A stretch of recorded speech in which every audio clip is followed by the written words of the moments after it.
Hey, what's going on YouTube? Welcome back to another Build Sell 30 episode, and we're ready to get started. First of all, what are we actually going to build? So we know we want to build a company in just 30 days with the goal of selling it at the end, but we haven't actually decided what we're going to be doing. So I had a ton of ideas around this, but just couldn't really decide on which one to choose. So I wanted to kind of do something objective to actually decide on this, not just pick one out of a hat, but maybe do some kind of scoring method, base it on some kind of objective criteria.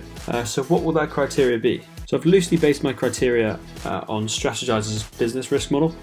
We identified three key areas of business risk, and this is desirability, viability, and feasibility. But I also added a fourth aspect to the criteria, which is motivation. So I need to have the motivation to actually want to work on this thing. The first attribute is it desirable? So this basically means, does it solve a real problem? Is there a real user that experiences this already and that you can potentially solve?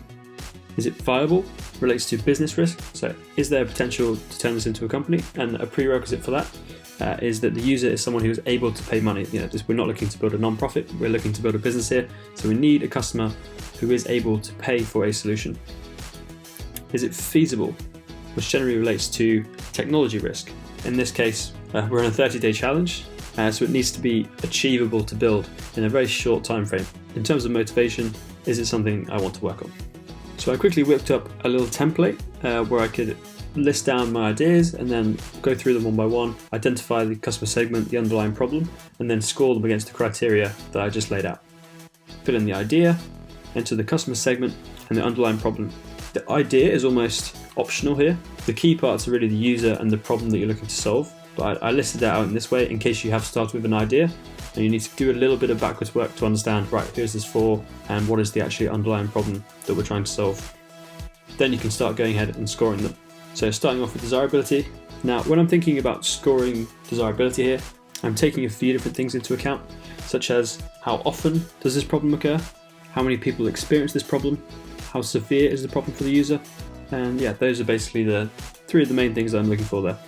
For viability, I'm looking at whether this customer has access to a budget or has the means to pay for a solution.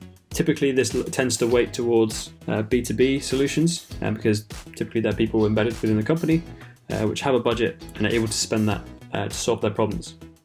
Feasibility relates to how easily can we build this. Now, this will depend entirely on your skill set and your time frame, I suppose, that you're looking to build it within. In this case, we have to do it in the context of the 30-day challenge, so taking that into account as well. And then motivation is fairly self-explanatory. How much do I want to work on this? And then tally up the scores for those four options at the end there. And it's probably worth noting this is not a scientific process. I advise you to not spend forever getting this perfect. This is really just to get your ideas out of your head and get your thinking down on paper and hopefully provide a bit of clarity and some objective way to select an idea to work on. So what did I end up selecting? This is the problem I ended up deciding to work on. So our users are talent managers and they are typically involved in the recruitment and engagement of hires within a company. And the problem we're facing here is that it's hard for them to get more granular conversion and diversity statistics on the steps of the application interview funnel using Pinpoint, which happens to be the software we use at my current company. So you might be wondering, why did I choose this one? So number one, this is actually a problem that I've heard from a colleague in the company I work for. So I think this is a huge advantage because it's not just an idea that's kind of popped out of my head that could be just my internal biases that have come up with a problem which I think is out there, but I'm not 100% sure. In this case, it's actually come out of the mouth of a potential user, which I think is pretty exciting and means it's more likely to be a problem which actually needs solving.